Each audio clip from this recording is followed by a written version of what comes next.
Cinema शौकीन सबका स्वागत करता है। आज हम बात करने वाले हैं अप्रैल 9 के बारे में। ये कहानी है 9 अप्रैल 1940 की, जब डेनमार्क को बीच रात में पता लगा कि जर्मन उन पे हमला करने वाले हैं और वो उनके बॉर्डर के अंदर दाखिल हो चुके हैं और उस जगह के लिए फोर्स बिल्कुल भी तैयार नहीं है। तब डेनमार्क सेना की 2 बटालियन ने उन्हें रोकने का बीड़ा उठाया, जिसमें से एक बटालियन साइकिल से सवारी करती है और दूसरी बटालियन मोटरसाइकिल से। कहानी की शुरुआत होती है और हमारे सामने 8 अप्रैल 1940 का दृश्य आता है और यहाँ पे हम देखते हैं सेकंड लेफ्टिनेंट सैंड को, जो उस जगह पे जा रहा होता है जहाँ पे सारे आर्मी के लोग ट्रेनिंग कर रहे होते हैं। तभी दूसरी तरफ हम 3 सिपाहियों को देखते हैं जो इसी तरफ वापस आ रहे होते हैं और वापस में बातें कर रहे होते हैं कि हमारी छुट्टी को बहुत जल्दी खत्म कर दिया गया और हमें अचानक यहाँ पे आना पड़ रहा है। तभी सैंड पहुंचता है आर्मी वालों के पास और यहीं पे उसकी मुलाकात होती है लेफ्टिनेंट जेप्सन से और जेप्सन अब सैंड को पूरी बात बताने लगता है कि कुछ लोगों ने हमारे सीमा के पास जर्मन को देखा है और जर्मन अपनी बहुत बड़ी फोर्स को लेकर के आ रहे हैं और हमें शक है कि वो सारे लोग डेनमार्क की तरफ आ रहे हैं और जर्मन सेना अभी पूरे यूरोप में सबसे ज्यादा ताकतवर है, इसीलिए अब इनकी चिंता ऐसे ही बढ़ने लगती है। तब जेप्सन कहता है कि अगर जर्मन हमारे सीमा के अंदर दाखिल हो गए तब हमें जल्दी से अपने मोटरसाइकिल यूनिट को तैयार करना पड़ेगा। इसीलिए लोग खबर भिजवाते हैं मोटरसाइकिल यूनिट के हेड के पास, जिसका नाम है सार्जेंट बर्नगार्ड,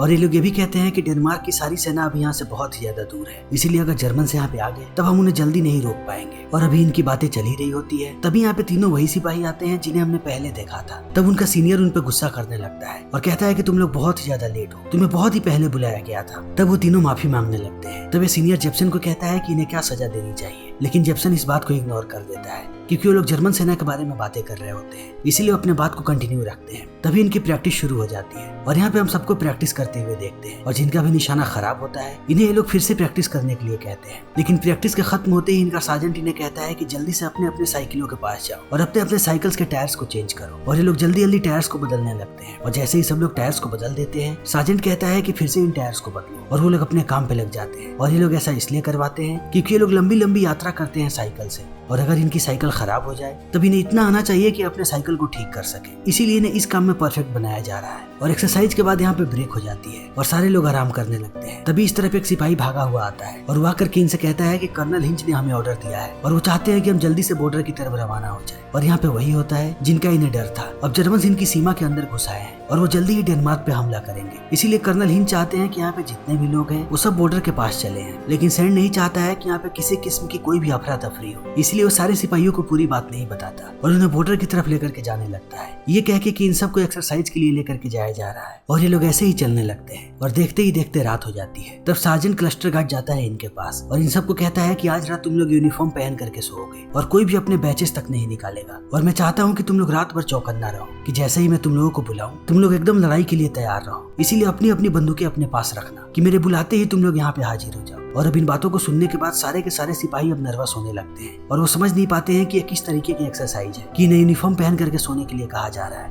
इसीलिए अब उनके दिमाग में ये सारी बातें चलने लगती हैं। तभी हम सैंड को देखते हैं जो जेप्सन से बात करता है और कहता है कि हमें सारे सिपाहियों को सच्चाई बता देनी चाहिए और हम उन्हें ज्यादा देर तक अंधेरे में नहीं रख सकते। और जेप्सन को भी यही लगता है, इसीलिए वो कहता है कि हम सही समय देख करके सारे सिपाहियों को बता देंगे। तभी हम सैंड को देखते हैं जो अपने बंदूकों में गोलियां भरता है और उसके साथ साथ वो अपने घर पे खत भी लिखता है। तभी हमारे सामने बॉर्डर का दृश्य आता है और यहाँ पे जितने भी गार्ड्स होते हैं उन्हें अब जर्मन की आवाजें सुनाई पड़ने लगती हैं और वो तुरंत खबर करते हैं कर्नल हिंच को कि उन्हें जर्मन की आवाजें सुनाई पड़ रही हैं और अब जर्मन इनसे बहुत ही ज्यादा नजदीक है और अब जल्दी ही मुठभेड़ हो सकती है। और इस बात को सुनने के बाद अब हिंच परेशान हो जाता है और वो सारे सिपाहियों से पूछता है कि तुमने देखा कि कितने जर्मन हैं वहाँ पे। तब वो कहते हैं कि अभी हम उन्हें देख नहीं पा रहे हैं, लेकिन हमें कुछ गोलियों की आवाजें सुनाई पड़ रही हैं, इसीलिए अब हिंच कॉल करता है डेनमार्क सेना को और उन्हें मुस्तैद होने के लिए कहता है और ये भी कहता है कि वो सारे लोगों को चाहता है कि जल्द से जल्द वो बॉर्डर पर आए और यहाँ पर आकर के एक डिफेंस तैयार करें ताकि जर्मन और अंदर ना आ सके। लेकिन हिंच को वहाँ से दुखद खबर मिलती है और वो लोग कहते हैं कि अभी वो तैयार नहीं है और उन्हें बॉर्डर तक आने में बहुत वक्त लगेगा और उन्हें ऊपर से भी ऑर्डर लेना पड़ेगा और इन्हें इस बात का विश्वास नहीं है कि अभी इन्हें ऊपर से ऑर्डर मिल पाएगा क्योंकि ये सारे लोग जर्मन से डरते हैं, इसीलिए अब हिंच और भी ज्यादा परेशान हो जाता है। तभी हम सैंड को देखते हैं जो जाता है क्लस्टर गार्ड के पास और कहता है कि मुझे अपने प्लेटून के पास लेकर के चलो और मैं देखना चाहता हूँ कि कितने लोग तैयार हैं। तभी हम सारे सिपाहियों को देखते हैं जिन्हें विश्राम करने के लिए कहा गया होता है, लेकिन ये सब लोग यहाँ पे मस्ती कर रहे होते हैं। कोई अपनी गर्लफ्रेंड को खत लिख रहा होता है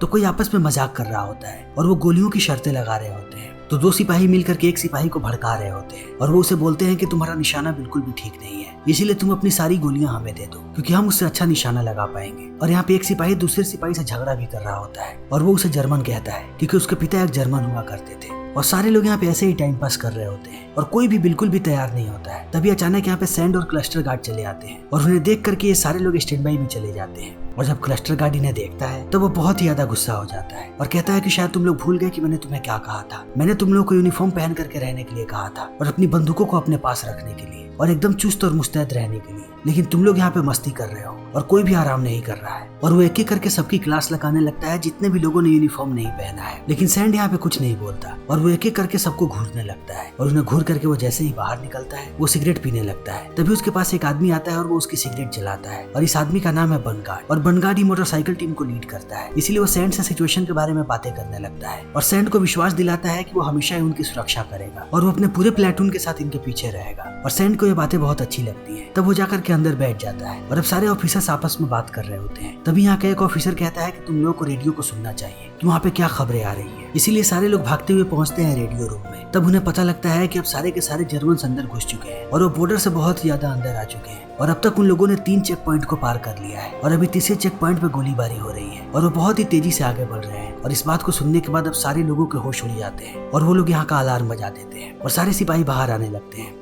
तब सैंड और बर्नगार्ड यहाँ पे स्ट्रेटेजी बनाने लगते हैं और वो स्ट्रेटेजी बनाते हैं कि वो सारे जर्मन्स को हाईवे पर रोकेंगे और वो उन्हें तब तक रोक करके रखेंगे जब तक अंदर से मदद नहीं आ जाती, क्योंकि इसके अलावा इनके पास दूसरा कोई भी रास्ता नहीं है। और इतना कहने के बाद अब सैंड जाता है सारे सिपाहियों के पास और अब वो उन्हें पूरी सच्चाई बताने लगता है कि हम पे जर्मन्स ने हमला किया है और जर्मन्स की तादाद बहुत ही ज्यादा है और हमारे पास अभी ज्यादा मदद भी नहीं है, इसीलिए जितने भी लोग यहाँ पे हैं हमें सिर्फ उतने ही लोगों के साथ जर्मन्स का मुकाबला करना पड़ेगा और हमें तब तक मुकाबला करना पड़ेगा जब तक हमारे पास अंदर से मदद नहीं आती। इसीलिए अब ये सारे लोग निकल पड़ते हैं और अभी भी रात हो रही होती है, लेकिन सारे यूनिट अपने अपने सवारियों से निकल जाते हैं। मोटरसाइकिल ट्रूप अपने मोटरसाइकिल से निकलते हैं और साइकिल वाले अपने साइकिल से निकलते हैं, लेकिन मोटरसाइकिल वाला प्लाटून जल्दी पहुंच जाता है और वो यहाँ पे पहली बार देखते हैं जर्मन्स को जो बहुत ही तेजी के साथ अंदर आ रहे होते हैं और अब वो हाईवे पे आ चुके हैं। तभी यहाँ पे सैंड आता है और वो पूछता है कि जर्मन्स कहाँ पे हैं। तभी ये लोग बताते हैं कि जर्मन्स अब अंदर तक आ चुके हैं, लेकिन अभी हमें कम लोग नजर आ रहे हैं, शायद ज्यादातर लोग पीछे हैं। इसीलिए अब ये लोग योजना बनाने लगते हैं और कहते हैं कि हम अपने आप को हिस्सों में बांट लेंगे और फिर इन पे हमला करेंगे। इसीलिए लोग मोटरसाइकिल गैंग को एक तरफ भेज देते हैं और जैसे ही यहाँ पे साइकिल वाले लोग आते हैं वो इन्हें 3 हिस्सों में बांटते हैं। एक हिस्से को लीड करता है जेप्सन, एक हिस्से को सैंड और एक हिस्से को क्लस्टर गार्ड और सब लोग अपने अपने रास्ते निकल जाते हैं। तब सैंड अपनी टीम वालों को कहता है कि हमें मशीन गन से हमला करना है और हम सिर्फ उनकी गाड़ियों पे हमला करेंगे और जितने भी लोग गाड़ियों पे होंगे हम सिर्फ उन्हें मारेंगे और तुम लोग तब तक गोली नहीं चलाओगे जब तक मैं ऑर्डर ना दूं। इसीलिए अब सारे लोग पोजीशन ले लेते हैं। तभी इन्हें पहली बार यहाँ पे जर्मन्स नजर आते हैं और जर्मन्स यहाँ पे बड़े बड़े टैंकों में होते हैं और वो जैसे ही नजदीक आते हैं सैंड उन सब पे हमला करने के लिए कहता है और अब तीनों के तीनों ग्रुप उन पे हमला करने लगते हैं और वो उन पे मशीन गन से अंधाधुन गोलियां चलाने लगते हैं,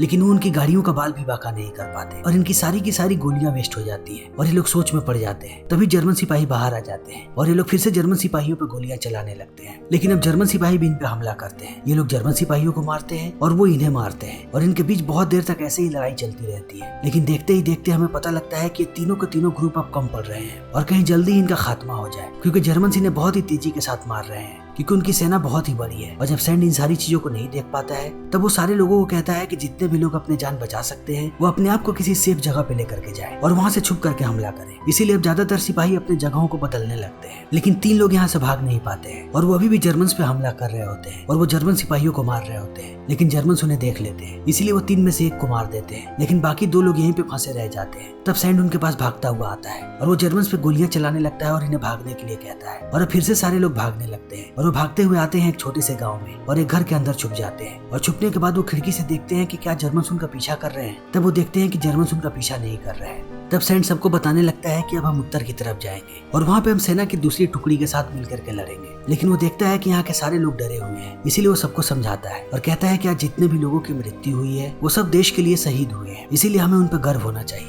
ना कि उनके लिए अफसोस मनाना चाहिए। इसीलिए हमें कैसे भी अपने जंग को पूरा करना है। और इतना कहने के बाद वो सबको हौसला देता है और हम देखते हैं कि यहाँ पे सिर्फ 6 ही लोग जिंदा बचे हैं, इसीलिए सारे लोग उत्तर की तरफ निकल पड़ते हैं और थोड़ी देर के बाद ये लोग पहुंचते हैं कर्नल हिंज के पास और वो हिंज को पूरी बात बताते हैं कि जर्मन्स ने उन पे कैसे हमला किया था और उसके साथ साथ वो ये भी बताता है कि हम 3 टुकड़ियों में बट गए थे, जिनमें से एक टुकड़ी को हेड कर रहे हैं सार्जेंट जेप्सन और दूसरे को क्लस्टर गार्ड। और अब मुझे लगता है कि शायद उन दोनों टुकड़ियों को मार दिया गया है या तो फिर उन्हें गिरफ्तार कर लिया गया है। उसके साथ साथ बर्नगार्ड अपनी मोटरसाइकिल यूनिट को लेकर के गया है एक सुरक्षा कवच बनाने के लिए और उसकी भी अभी तक कोई भी खबर नहीं मिली है। तब हिंच बताता है कि जर्मन बहुत ही जल्दी हम पे कब्जा कर लेंगे और हमारे लिए जल्दी से कोई मदद भी नहीं आने वाली, क्योंकि मेरी बात हुई थी बड़े अधिकारियों से और वहाँ से हमें कोई भी उत्तर नहीं मिल रहा और वो एक के बाद एक चेक पॉइंट को ऐसे ही लांघते जा रहे हैं और उन्हें कब्जा करते जा रहे हैं और अब तक उन्होंने बहुत सारे चेक पॉइंट पे अपना कब्जा बना लिया है। फिर इन सारी बातों को सुनने के बाद सैंड हिंच से पूछता है कि अब हमारे लिए क्या ऑर्डर है। तब वो उन्हें उल्टी दिशा में जाने के लिए कहता है और ये भी बताता है कि तुम्हें वहाँ पे एक और यूनिट मिलेगा जिसे गैरिसन लीड करता है और मैं चाहता हूँ कि तुम उसे जाकर के ज्वाइन करो और उनके साथ लड़ो। इसीलिए अब सैंड अपने बाकी लोगों को लेकर के यहाँ से निकल जाता है, लेकिन वहाँ तक पहुँचने के लिए इन्हें पहले जंगल को क्रॉस करना पड़ेगा और जब ये लोग जंगल से जा रहे होते हैं तभी इनके टायर्स पंचर हो जाते हैं। इसीलिए ये लोग अपने साइकिल्स को रिपेयर करने लगते हैं, लेकिन सैंड यहाँ पे देखता है कि ये सारे लोग बहुत ही ज्यादा डरे हुए हैं और आज से पहले इन लोगों ने कभी कोई भी लड़ाई नहीं लड़ी है और ये लड़ाई इन्हें अंदर से खाती जा रही है। इसीलिए अब सैंड एक एक करके सबसे बातें करने लगता है और उन्हें एहसास दिलाता है कि वो बिल्कुल भी अकेले नहीं है, पूरा देश उनके साथ है। और यहाँ पे सैंड को ये बात भी पता लगती है कि इन 6 सिपाहियों में से एक सिपाही की जल्दी ही शादी होने वाली है, इसीलिए वो और भी ज्यादा डरा हुआ है कि कहीं उसकी मृत्यु ना हो जाए। तब सैंड उसे समझाता है और कहता है कि जल्दी ही तुम्हारी शादी होगी और तुम यहाँ से जिंदा निकलोगे और हम सब तुम्हारी शादी में आएंगे। इसीलिए अब इन्हें हिम्मत मिलने लगती है, लेकिन 1-2 सिपाही अभी भी डरे होते हैं। फिर भी सैंड उन्हें लेकर के आगे बढ़ने लगता है और थोड़ी देर के बाद ये लोग पहुंचते हैं एक छोटे से टाउन में।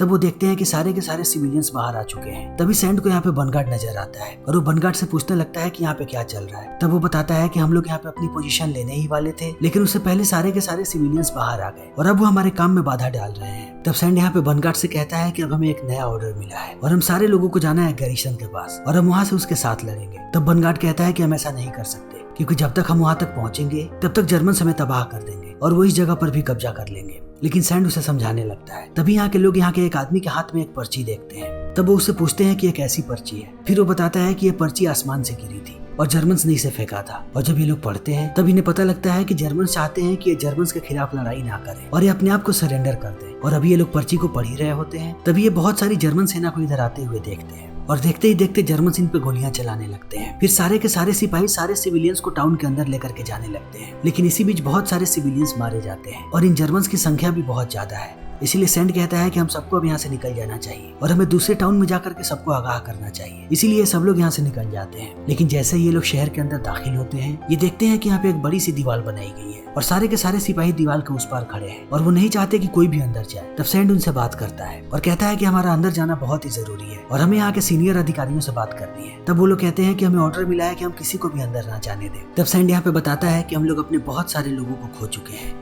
और अगर जल्दी हम अंदर नहीं गए और मैंने यहाँ के सीनियर से बात नहीं की तो मुझे पता नहीं है कि और कितने लोग मरेंगे और ये टाउन भी सेफ नहीं है। और अब इन बातों को सुनने के बाद ये लोग उन्हें अंदर जाने देते हैं। तब सैंड जाकर के मिलता है यहाँ के कर्नल से। तब कर्नल बताता है कि हमारे लिए शहर बहुत ही महत्वपूर्ण है, इसीलिए हम इस शहर को नहीं छोड़ सकते और हमें पता था कि उधर हमला हो रहा है, लेकिन हम इस जगह को छोड़ करके वहाँ पे नहीं आ सकते थे वरना ये शहर भी खतरे में आ जाता। और इस बात को सुनने के बाद अब सैंड उन्हें पर्ची दिखाता है। तब कर्नल कहता है कि मुझे पहले से इस पर्ची के बारे में पता है, लेकिन अब सैंड उसे सारी चीजें एक्सप्लेन करने लगता है और कहता है कि जर्मन सेना की तादाद बहुत बड़ी है और हम कभी भी उनका मुकाबला नहीं कर पाएंगे और अगर वो शहर के अंदर आ गए तब बहुत सारे मासूम सिविलियंस मारे जाएंगे। इसीलिए मैं चाहता हूँ कि हम उन्हें शहर से बाहर ही रोक दें और वो हमारे पीछे ही है। और अब इन सारी बातों को सुनने के बाद कर्नल भी मान जाता है और वो अपने सारे सिपाहियों को कहता है कि वो सैंड के साथ जाए और सैंड भी अपने सारे सिपाहियों को तैयार करता है और कहता है कि हमें अपनी आखिरी सांस तक जर्मन के खिलाफ लड़ना है और उन्हें शहर के अंदर आने से रोकना है। और इतना कहने के बाद वो सारे सिपाहियों को लेकर के जाने लगता है। तब तक जर्मन यहाँ पे आ चुके होते हैं और अब जर्मन इन पे अंधाधुंध गोलियां चलाने लगते हैं और सैंड के बहुत सारे सिपाही मारे जाते हैं और सैंड को एक बार फिर से अटैक से डिफेंस के मोड में आना पड़ता है और वो कोशिश करने लगता है कि वो अपने सारे सिपाहियों को बचाए। लेकिन अब जर्मन से जान भी बचाना बड़ी बात है, क्योंकि जर्मन के पास यहाँ पे बड़े बड़े टैंक होते हैं और वो इन पे अंधाधुंध गोलियां बरसा रहे होते हैं और वो जल्दी उस सिपाही को मार देते हैं जिसकी शादी होने वाली थी। इसीलिए अब सैंड इन सारी चीजों को देख करके दुखी हो जाता है और अपने बचे हुए सिपाहियों को बचाने की कोशिश करता है। लेकिन अब एक एक करके जर्मन इन्हें मार रहे हैं और इन्हें देख करके ऐसा लग रहा है कि ये सब लोग एकजुट होने के बाद भी अपनी जान तक नहीं बचा पा रहे हैं और सैंड इन सारी चीजों को नहीं देख पाता और वो नहीं चाहता कि उसके और भी आदमी मारे जाए। इसीलिए वो अपने सारे आदमियों को कहता है कि सब अपनी अपनी बंदूकें नीचे रख दो, हम सरेंडर कर रहे हैं। और इस बात को सुनने के बाद बहुत सारे लोग चौंक जाते हैं, लेकिन सैंड अपनी जिद में इन सारी लोगों की जान नहीं ले सकता। इसीलिए वो अपने साथियों से पूछता है कि जर्मन में सरेंडर को क्या कहते हैं और वो उसे बताते हैं। तब सैंड सबके सामने आ जाता है और वो उनके सामने अपनी बंदूकें रख करके कहता है कि मैं सरेंडर करना चाहता हूँ। फिर हम देखते हैं कि इन सारे लोगों को बंधक बना लिया है जर्मन ने। तब सैंड यहाँ पे एक सिगरेट का डब्बा निकालता है और एक सिगरेट वो खुद पीता है और बाकी सिगरेट अपने साथियों को देने लगता है और उसके साथ साथ सैंड के सामने बहुत सारे उसके साथियों की लाशें पड़ी होती है, जिन्हें देखने के बाद अब सैंड को अफसोस भी हो रहा होता है। तब इन सबको बस की तरफ भेजा जा रहा होता है जहाँ से अब इन्हें POW में डाल दिया जाएगा, यानी प्रिजनर्स ऑफ वॉर में। तभी जर्मन सिपाहियों का हेड आता है बात करने के लिए सैंड से और सैंड का एक साथी जर्मन की बातों को समझा रहा होता है सैंड को और सैंड की बातों को भी वो ट्रांसलेट कर रहा होता है। तब जर्मन सिपाही सैंड से पूछता है कि मैं तुम्हें अभी भी समझ नहीं पा रहा हूँ, तुम्हारी सरकार ने बहुत पहले हमें सरेंडर कर दिया था, लेकिन फिर भी तुम तब से हमसे भाग रहे हो और हमारे खिलाफ लड़ने की कोशिश कर रहे हो अपने मुट्ठी भर लोगों के साथ।